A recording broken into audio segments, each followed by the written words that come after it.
Hello guys, good evening everyone and welcome back to my vlog The Reckless Soul.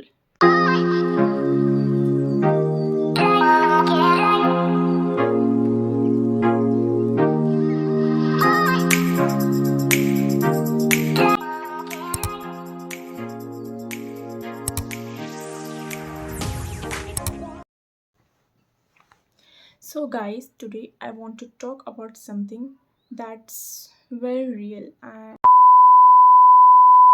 healing after breakup.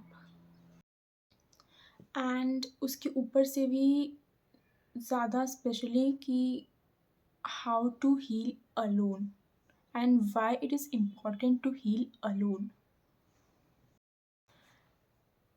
After breakup, people usually say कि move on, be strong, तुम ठीक हो जाओगे, but to be honest कोई भी इतना strong नहीं होता कि वो उस फेज से जल्दी निकल जाए, फिर चाहे वो रिश्ता टाइम पास ही क्यों ना हो या मतलब कितना भी अटैचमेंट क्यों ना हो या तुमने फ्यूचर ही क्यों ना देख लिया हो उसके साथ में या नहीं देखा हो, मतलब इतना आसानी से कोई भी इंसान मूव ऑन नहीं होता है।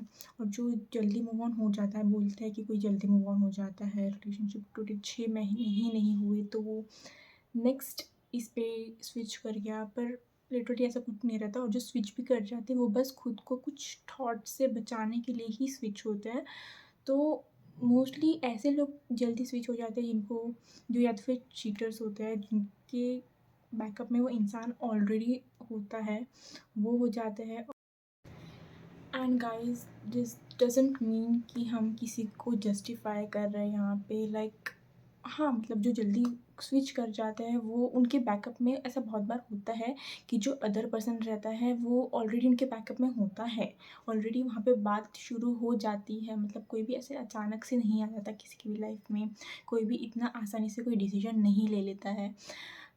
द पॉइंट इज़, हम इस बारे में नहीं बोल रहे कि कौन जल्दी स्विच हो जा रहा है, और हम चीटर्स के बारे में यहाँ पे बात नहीं कर रहे हैं। हम यहाँ पे बात कर रहे हैं जिनने मतलब बहुत कुछ इन्वेस्ट किया है एक रिलेशनशिप में, जिनने एक तरफ़ा ही एफ़र्ट्स क्यों ना दिए हो, पर एफ़र्ट्स दिए हो, उस रिलेशनशिप में अपना टाइम इन्वेस्ट किया हो। हम उनके बारे में आज बात करने वाले हैं। मैं मानती हूँ ब्रेकअप के बाद का जो टाइम रहता है that can be like bit of heavy, and you start missing not just that person but a version of yourself which existed with them.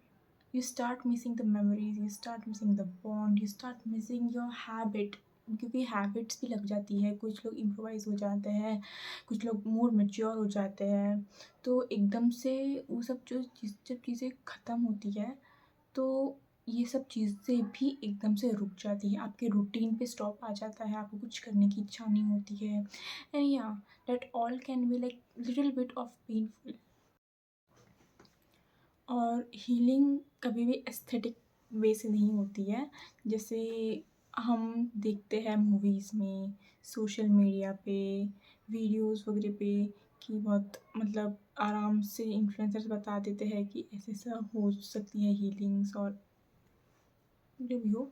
तो ऐसा होता है ना कि कभी कभी हीलिंग का मतलब होता है कि मतलब लोग उस फेज़ में हम साइलेंटली रोना शुरू कर देते हैं, घंटों घंटे जो स्टीयरिंग सीलिंग है उसको हम स्टेयर करते रहते हैं और सोचते रहते हैं कि यार क्या इतना गलत चले गया, इतना क्या गलत हो गया, ऐसा तो हमने कभी सोचा ही नहीं था, या अगर सोचा था। और बहुत केसेस में ऐसा भी होता है, मैंने देखा है कि लोग म्यूचुअली ब्रेकअप ले लेते हैं कि चीज़ें नहीं चल रही है या चीज़ें आगे नहीं जाएंगी। हाँ, उनके बेनिफिट के लिए चीज़ सही होती है, लेकिन ये चीज़ें उनको आगे जाके ठीक भी हो जाती है, लेकिन वो फेज़ ऐसा रहता है कि याद आते रहती है, तो उनके लिए वो फेज़ निकालना बहुत मुश्किल हो जाता है। और जब ये फेज़ होता है, ये जब अगर किसी पे बहुत ज़्यादा हावी हो गया, मतलब बहुत हैवी किसी को फ़ील हो रहा है, तब उनको ऐसा लगता है, तब वो मूव ऑन का एक मतलब निकाल लेते हैं कि मूव ऑन होना है, मतलब आपको अब टाइम आ गया आपका दूसरे दूसरे किसी रिलेशनशिप में जाने का। तो ऐसा नहीं होता है। You just need to take your time and heal yourself alone. हाँ, अगर आपको ज़रूरत है तो आप थेरेपी के लिए जा सकते हो। आप दोस्तों में अगर आपके दोस्त ठीक होंगे, मतलब मज़ाक वगैरह उड़ाने वाले नहीं होंगे, क्योंकि अगर मज़ाक उड़ाने वाले होंगे तो आपको और ट्रॉमाटाइज़ेशन होगा और तकलीफ़ें आपकी बढ़ेंगी। तो better way is like therapy ले लो या अकेले खुद बुक्स वगैरह पढ़ो, जर्नलिंग करो।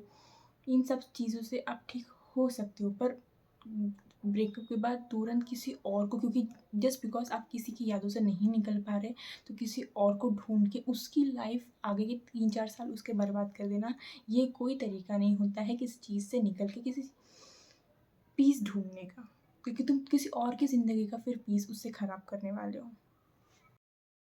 बहुत लोग ऐसा करते हैं कि जस्ट बिकॉज़ वो ब्रोकन है, वो सैड है या उनको बहुत सारे ज़ख्में हैं, तो वो ढूँढते किसी और को।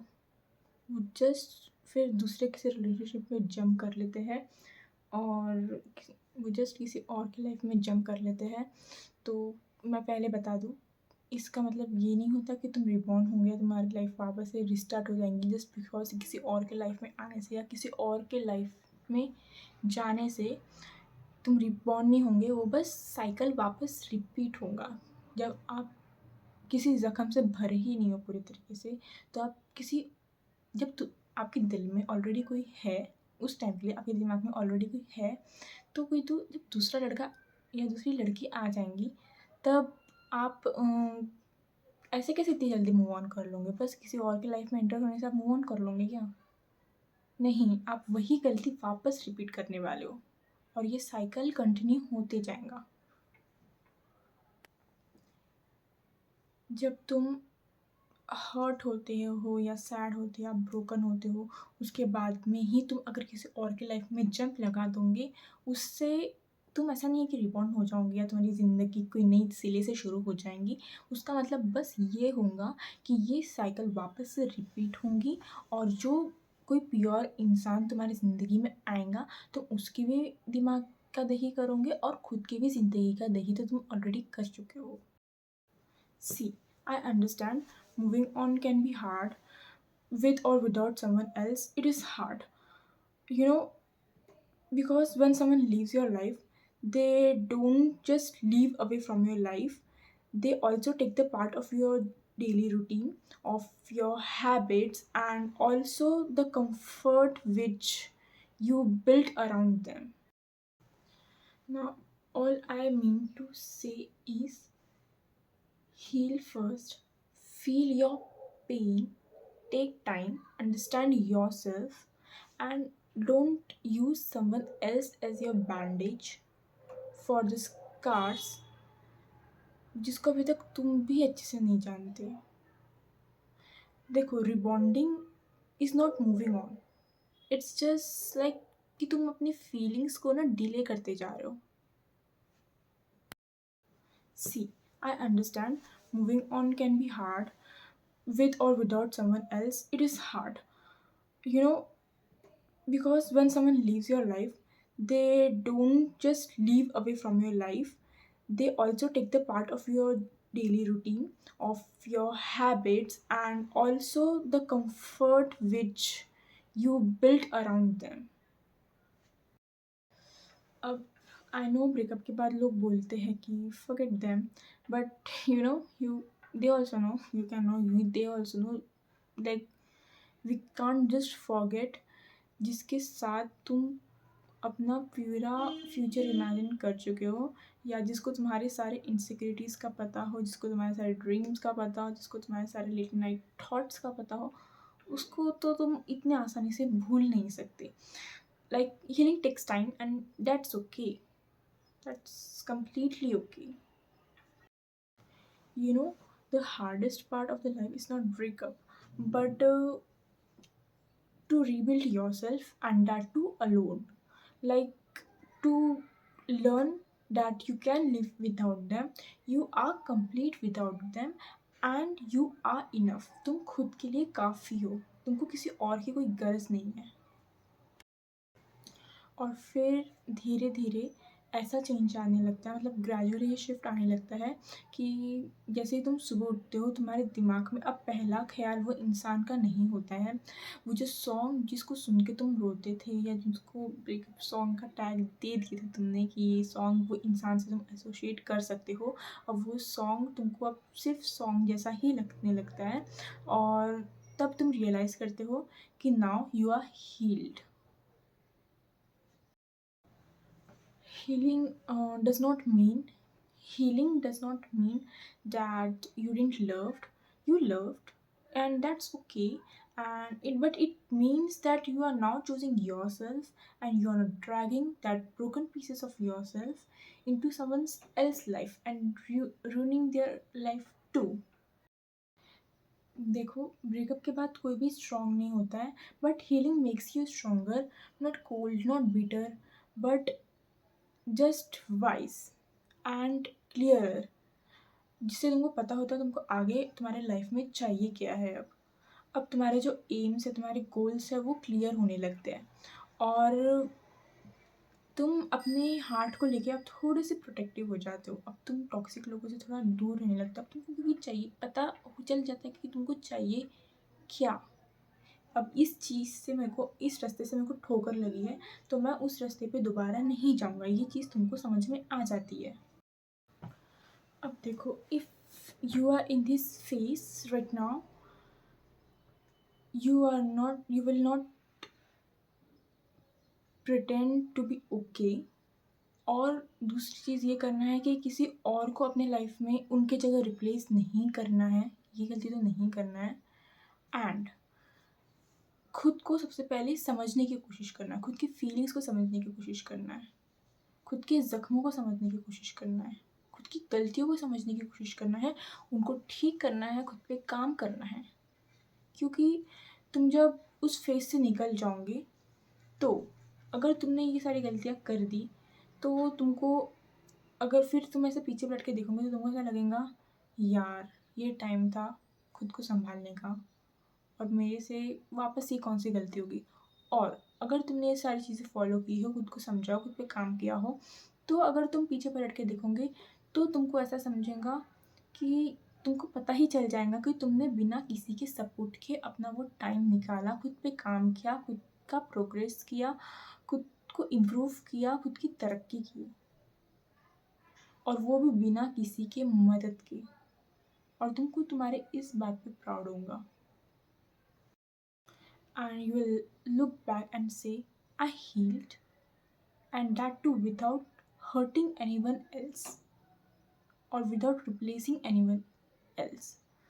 And you will be proud of yourself. क्योंकि देखो, अगर आप मूव ऑन कर भी रहे हो तो क्या भरोसा दूसरा पर्सन राइट ही हो। अगर आप मूव ऑन कर रहे हो ये सोच में कि दूसरा पर्सन आपको सही मिलेगा, राइट मिलेगा, तो ऐसा नहीं होता है मोस्टली इस ज़माने में।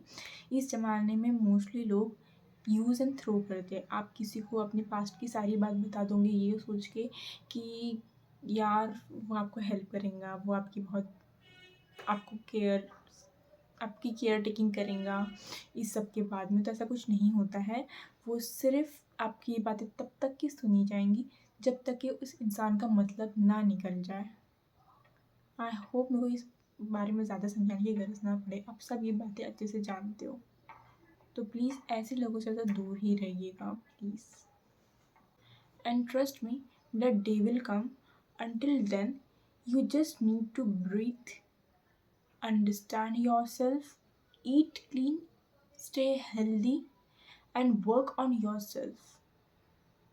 Work on your life, work on your career, work for your future. So guys, I hope आपको आज की मेरी बात समझ में आ गई होंगी। तो मिलते हैं नेक्स्ट व्लॉग में, नेक्स्ट टॉपिक के साथ में। और गाइज़, अगर आपको ये व्लॉग अच्छा लगा हो तो प्लीज़ लाइक कर देना। और अगर आपको लगा हो कि मैं कहीं पे भी कुछ भी गलती कर रही हूँ, कुछ गलत बोल रही हूँ या कुछ गलत मैसेज बता रही हूँ, तो कमेंट कर देना नीचे।